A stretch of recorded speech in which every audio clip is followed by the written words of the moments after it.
దేవుడు మాటలను అద్భుతమైన మాటలను బట్టి నేను దేవుని కనపరుస్తున్నాను. జాషువా చాప్టర్ 7 యెహోషువ గ్రంథము 7వ అధ్యాయము 7వ వాక్యం మనం చూసినట్లయితే, అయ్యో ప్రభువా యెహోవా, మమ్మల్ని నశింపజేయనట్లు అమోరీల చేతికి మమ్మల్ని అప్పగించుటకు ఈ జనులను ఈ యొర్దాను నీవెందుకు దాటించితివి?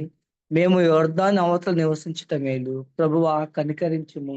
ఇశ్రాయేలు తమ శత్రువుల ఎదుట నిలవలేక వెనుకకు తిరిగినందుకు నేనేమి చెప్పగలను? కనానీయులని ఈ దేశ నివాసులందరిని విని మమ్మల్ని చుట్టుకొని మా పేరు భూమి మీద ఉండకుండా తుడిచివేసిన యెడల ఘనమైన నీ నామమును గురించి నీవేమి చేయదువని ప్రార్థింపగా, యెహోవా యెహోషువతో ఇట్లా అయింది, లెమ్ము, నీవేళ ఇక్కడ ముఖము నేల మోపుకొందువు. ఇశ్రాయేలు పాపము చేసి ఉన్నారు, నేను వారితో చేసిన నిబంధన వారు మీరి ఉన్నారు. శపితమైన దాన్ని కొంత తీసుకుని దొంగిలి బొంకి తమ సామాన్లో దాన్ని ఉంచుకొని ఉన్నారు. కాబట్టి ఇశ్రాయేలు శాపగ్రస్తులై తమ శత్రువులతో నిలవలేక తమ శత్రువులతో వెనుకకు తిరిగిరి. ఇక్కడ చెప్పబడినటువంటి వాక్యాన్ని మనం చూసినట్లయితే, మరి వాళ్ళు ఓడిపోయినప్పుడు యెహోషువ ఏం చేశాడంటే దేవుని సన్నిధికి వెళ్ళి ప్రార్థన చేశాడు. కాబట్టి 3000 మందితో మనం వెళ్ళాం కాబట్టి ఈసారి 6000 మందితో మనం వెళ్దాం అని చెప్పి మరలా ఆయన యుద్ధానికి వెళ్ళలేదు. కానీ ఎందుకు మనం ఓడిపోయాము, మనం ఎక్కడ తప్పిపోయాము, లోపం ఎక్కడ ఉందని చెప్పి తెలుసుకోవటానికి దేవుని దగ్గరికి వెళ్ళి దేవుణ్ణి అడిగినట్లుగా మనం చూస్తాం. కాబట్టి పాత నిబంధనలో ఉన్న ప్రతి ప్రవక్త కూడా దేవుని దగ్గరికి వెళ్ళి కనుక్కొని మరలా దాన్ని తీసుకొచ్చి ప్రజలకు చెప్పిన సమస్య పరిష్కృతమైనట్లుగా మనం చూస్తాం. కాబట్టి వాళ్ళు మారు మనసు పొందాల్సి వచ్చింది. ఎక్కడైతే వాళ్ళు దాన్ని పాడు చేసిన దాన్ని శపితమైంది తీసుకున్నారు, దాని వల్ల వాళ్ళు యుద్ధాన్ని ఓడిపోయారు. కాబట్టి కేవలం అవిధేయత వల్లే వచ్చిందని చెప్పి వాళ్ళు గ్రహించడం అనేది అది గొప్ప విషయం. మన వ్యక్తిగత జీవితాల్లో కూడా మనం జారిపోయిన పడిపోయిన పరిస్థితులను బట్టి మనం అనేక సమస్యలకు ఎదుర్కొంటూ ఉన్నాము. ఈ సమస్యలకు కారణం ఏంటని మనం ఆలోచించినట్లయితే, మనము అవిధేయత చూపించాం కాబట్టే ఈ అవిధేయతే సమస్యలకి కారణంగా మనకు కనబడుతూ ఉంది. కాబట్టి కొత్త నిబంధన ప్రత్యక్షత కూడా మనం చూసినట్లయితే, ఏ వ్యక్తి అయితే తప్పిపోయి పడిపోయాడో ఆ వ్యక్తి సరి చేసుకోకుండా ఇంకేదైనా చేయటానికి అతను ప్రయత్నం చేసినట్లయితే అది ఇంకో సమస్యను తీసుకొచ్చి పెడుతుంది. కాబట్టి ఆ విధంగా ఒక వ్యక్తి సరి చేసుకోకుండా చేసే ప్రతిదీ కూడా అతను అనేక సమస్యలకు కారణమవుతుంది. కాబట్టి ఇక్కడ యెహోషువ దాన్ని సరి చేసుకొని మరలా యుద్ధానికి వెళ్ళినప్పుడు వాళ్ళు జయించినట్లుగా, ఆయన వాళ్ళకి జయం ఇచ్చినట్లుగా మనం చూస్తాం. కాబట్టి దేవుని దగ్గర మనం ప్రతిదీ సరి చేసుకునే మనము అప్పుడే ఏదైనా చేయటానికి దేవుడు సమ్మతిస్తాడు. కానీ మనం సరి చేసుకోకుండా ఏది చేసినా కూడా అది ఎప్పటికీ ఫలితం రాదు. Thank you.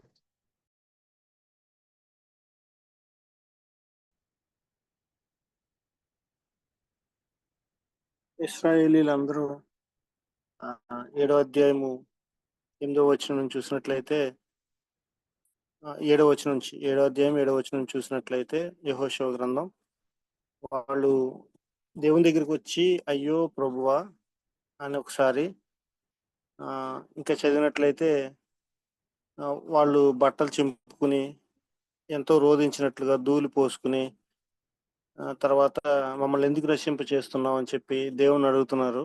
మళ్ళీ ఇంకో మాట ఏమంటున్నారంటే, ఘనమైన నీ నామం గురించి మేము ఏమని చెప్పుకుంటాము మిగిలిన చుట్టుపక్కల ఉన్న దేశాలకి అని చెప్పి వాళ్ళు చాలా బాధతో దేవుని ఇశ్రాయేలీయులందరూ కలిసి దేవుణ్ణి ఆరాధిస్తున్నారు.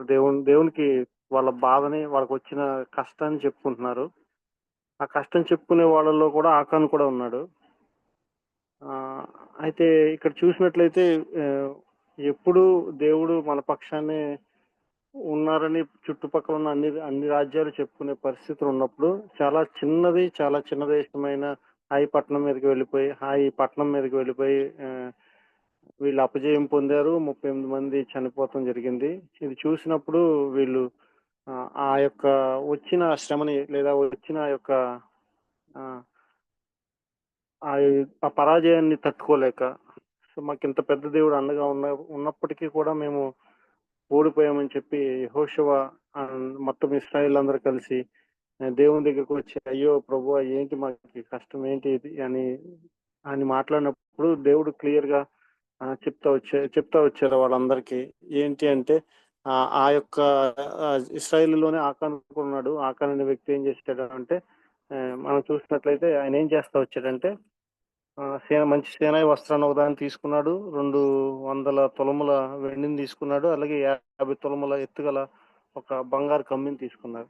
మనకి ఇందాక చెప్పిన వాక్యంలో చూసినట్లయితే ఈ యొక్క సేనాయి వస్త్రం గాని, 200 తులముల వెండి గాని, 50 తులముల ఎత్తుగల బంగారు కమ్మి గాని చూసినట్లయితే దేవుడు చేసిన కార్యాల ముందు ఎన్ని ఎందుకు పనికిరానివి. అంటే దాని అంతకు ముందు దేవుడు వాళ్ళని ఆ యొక్క ఎర్ర సముద్రం దాటించడం గాని, వాళ్ళకి ఎన్నో గొప్ప గొప్ప విజయాలు ఇస్తా వచ్చాడు. కానీ తన స్వార్థంతో ఈ ఆకాన్ ఏం చేసిందంటే అతి అతి దేవుని చేసిన కార్యాలతో పోల్చుకుంటే ఎందుకు పనికిరాని వస్తువుల మీద చూసి దాన్ని దాన్ని ఆశపడి దాన్ని తీసుకెళ్లి గుడారాల్లో తీసుకెళ్లి ఒక గుడారాలు రెండింటి మధ్యలో ఒక గొయ్యి తీసి ఆ గొయ్యిలో దాచుకున్నాడు.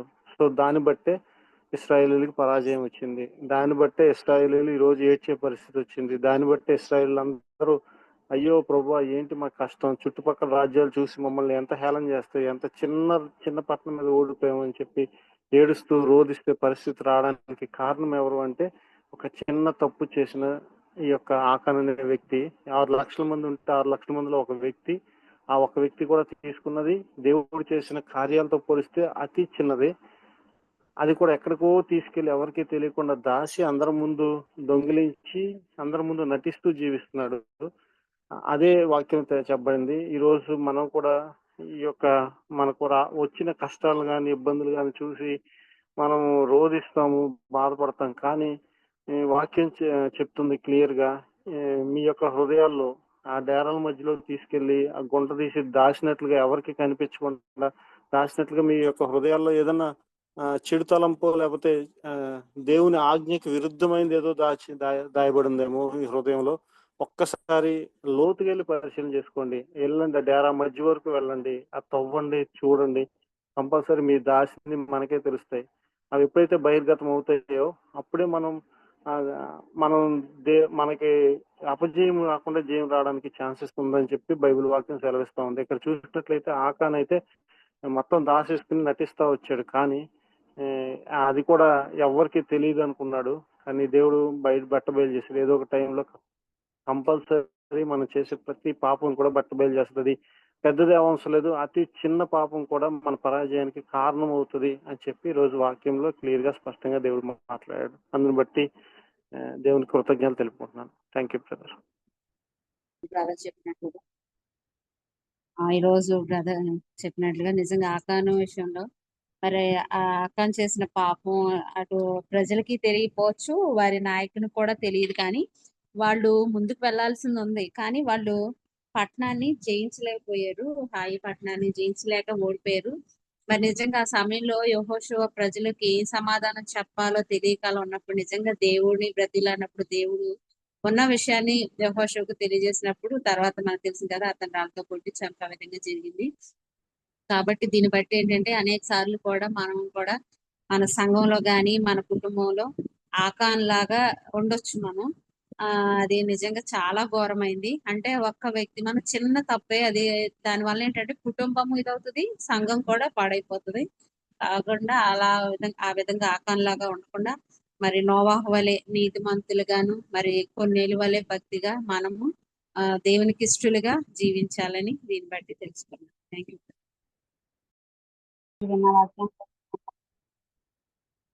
మరి మన ఉన్న వాక్యంలో యెహోషువ గ్రంథంలో మరి ఆకాన్ గారు తప్పు చేసి ఆయన దాచిపెట్టారు.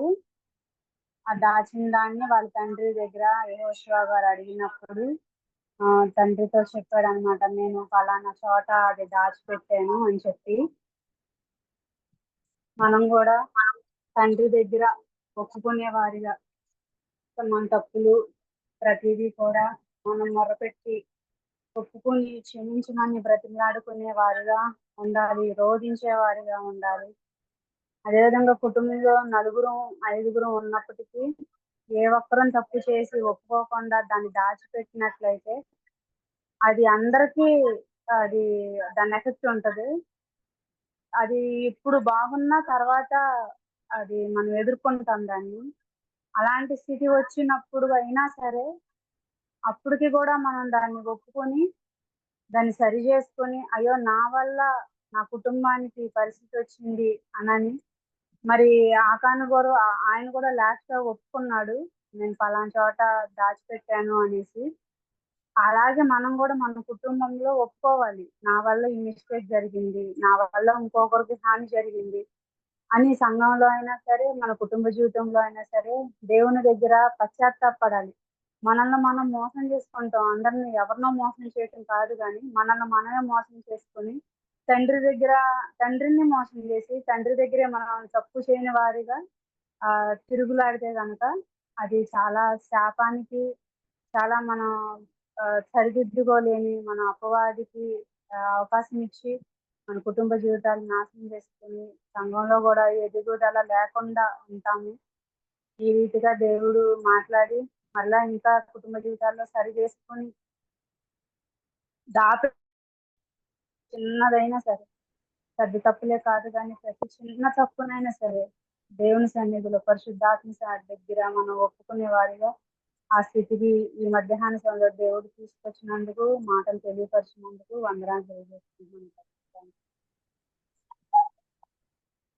లో చూసినట్లయితే వాళ్ళు చెప్పబడిన వాక్యంలో ముఖ్యమైన విషయం ఏంటంటే, మనం పాపం చేసినప్పుడు ఆ పాపాన్ని మన పక్కన ఉన్న మన సహోదరులకు తెలియకపోవచ్చు, సంఘంలో వాళ్ళకి, నాయకులకి, ఎవరికైనా తెలియకపోవచ్చు, కానీ దేవుడు ప్రతి విషయాన్ని తెలుసుకొని మనకు బయలుపరిచే దేవుడు కాబట్టి పాపం చేసినప్పుడు దాన్ని తిరిగి మనం పశ్చాత్తాపడి ఒప్పుకోవాల్సిన అవసరం ఉంది.